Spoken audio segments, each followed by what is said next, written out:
right, Johnny, well, now that we're sitting down, let's chat some more. But I'm going to give a little bit of background about you, right? You've actually studied a lot of places, Australia, the US, New York, Columbia University, and then Australia. Oh, that's another Australia. And Sweden, yeah. So why architecture to start off with? Why? Okay, so it's a fun story. My father and my uncle and my bigger uncle, they are all with backgrounds of engineering.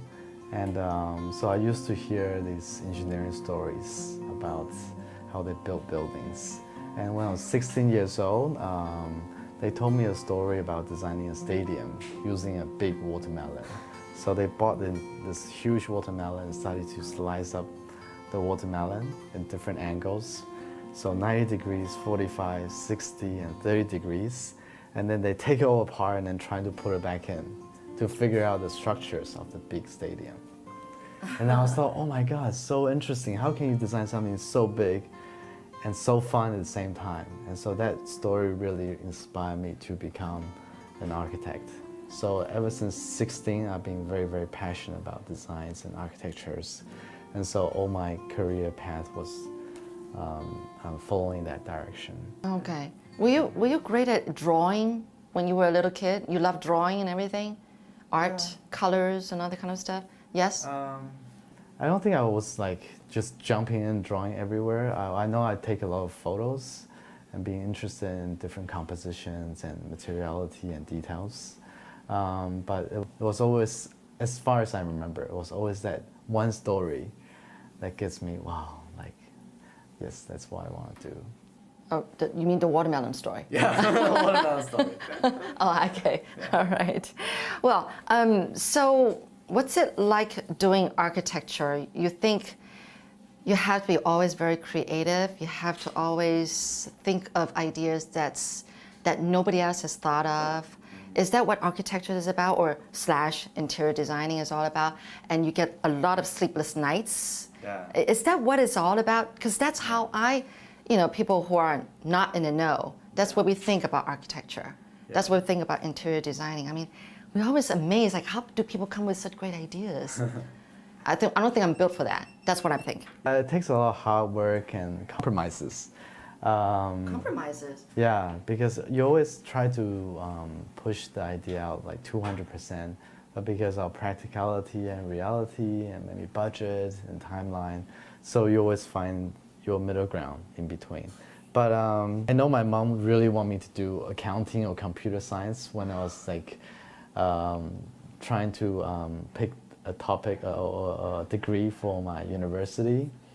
But I told her, no, I really, really want to just design and be creative about it.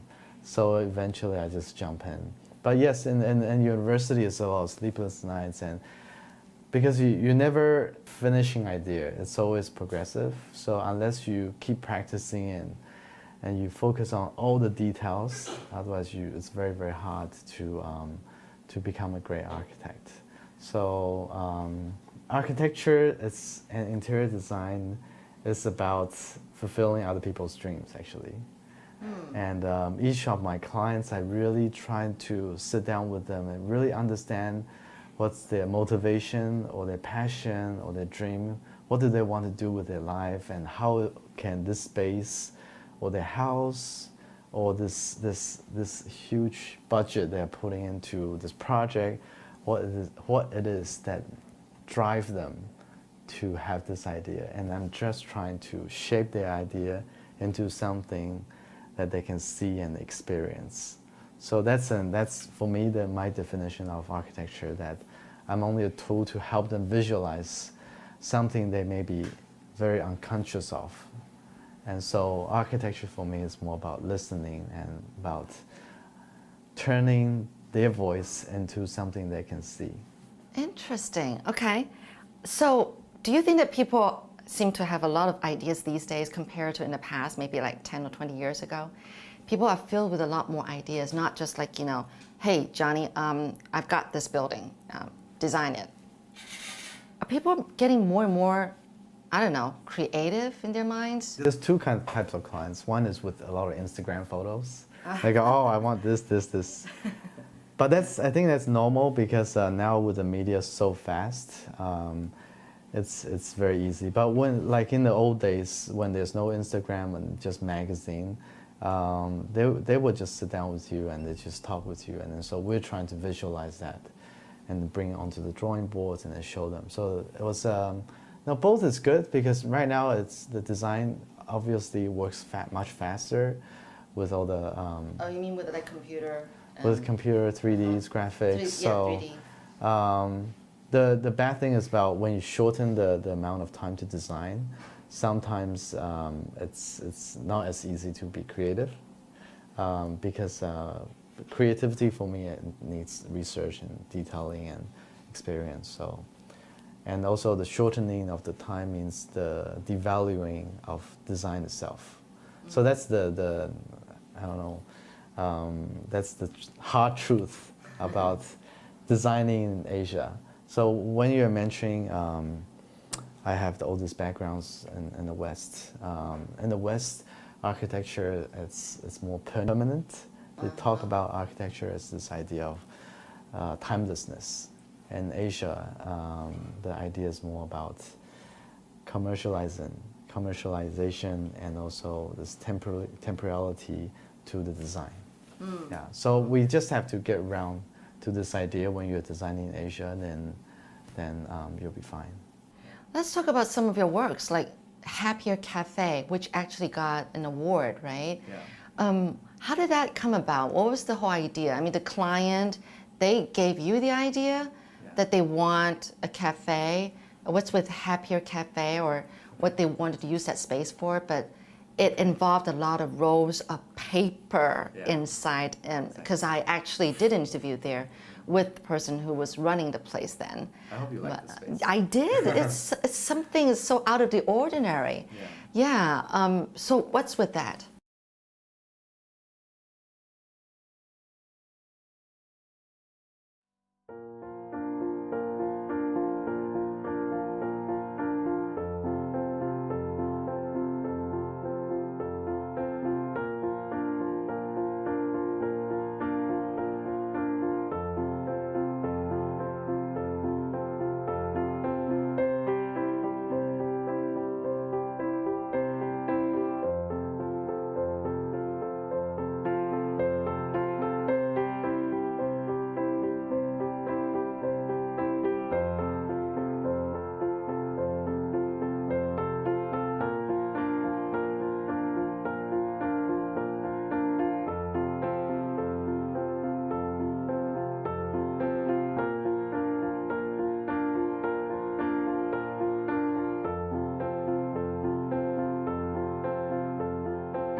So the client was Zhu Ping and Ming. She has a happiness, like a message. She runs these classes and lectures teaching people about how to be happy. Yeah. And that's you think you have a smile and then you're happy. No, actually, there's whole theory and philosophy to it. So she really wanted a space to help and express her happiness and how she wanted to teach people the idea of happiness. So when I sat down with her, it was actually quite hard because happiness is very hard to design in all the spaces because your happiness is my happiness and their happiness is all different. Right. So, but eventually through a lot of meetings and research, especially with Ming and her team and my team, we had a paper, and then I asked everyone to write down what's their happiness. Oh, I think there was a big drawing on the wall everybody was to contribute with their idea of happiness, right? Yeah. And it was on that wall at Happier Café. Yeah. Was that the one you're talking about? Yeah. Yeah, yeah. So what happened was when I collected all these thoughts about everyone's happiness, I found that actually the most interesting part is happiness happens when you are secluded and when you are enclosed by a space. So you'll also be happy if you're in a group of people, but Yes. you're more likely, 70% more likely, if you are just in your own chair, reading or listening to music, or like playing with your dog. So that's very a singular space, what I call it, individual space, not like a group space. So the idea was then to try to figure out how can we, with a limited budget, to have a lot of seclusion of spaces, so you can feel comfortable in. Oh, yeah. And because of the creative constraint was that there was virtually very, very little budget, because it was supposed to be a 6 months installation, and then went to 2-year installation. So the 6 months installation, it was very hard to put more money inside of it. So we really try to figure out with the limited budget that we have, what kind of materials can we play with? Eventually, we found paper. So paper with the 200 rolls, 200 meter roll or 300 meter roll turned out to be very, very cheap. And as a production country in Taiwan, you can also find these rolls very, very easily. So we thought, yeah, we can use paper to wrap up the space. We can use paper to create furniture and walls, lightings, beds, shelters, houses. So that's how the whole idea then came about. Let's use one roll of paper and then just turn the paper upside down and then go up the space, go down the space. Right. Actually, I'm wearing one of them. Yeah. So this is kind of the concept that goes all around the space and fill up the space. Yeah. And then because we understand that it's a 6 month installation, so we want to be also very conscious of recycling and not just be a waste afterwards. So we are very conscious of the fact that after the exhibition finish or installation finish, we can roll up the paper roll again. But the other advantage of using paper is we want people to express their happiness on the paper. So there was a lot of crayons and pens, so people can just go and be like a kid. You can draw on the floor, you can draw on the ceiling, you can draw on the wall, furniture. And then we can either roll these papers so it have a new surface for people to draw on again, or we can roll the paper so other people can see your happiness message. So once you see my happiness message, maybe you'll be happier as well. Happiness tends to be a virus. Yeah. They tend to spread out.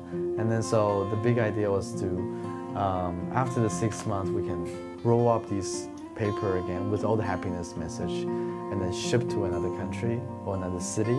And then we can unroll these messages, happiness messages, into furnitures and spaces and furnitures. And then we can share the happiness of Taipei with another city. Oh, that's cool. Is that what you did with the Happier Cafe in Tokyo? Yeah, exactly. Oh, I didn't know that. Okay.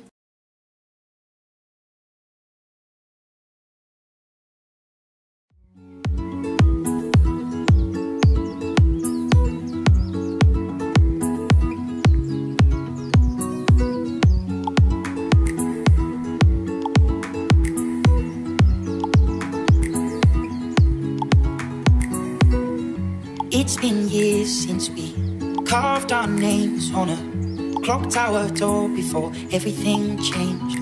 We were big-eyed boys with the salt on our skin, and we'd throw our kites to the wind, and they fly on and on and on and on and on and on and on and on and on and on and on and on.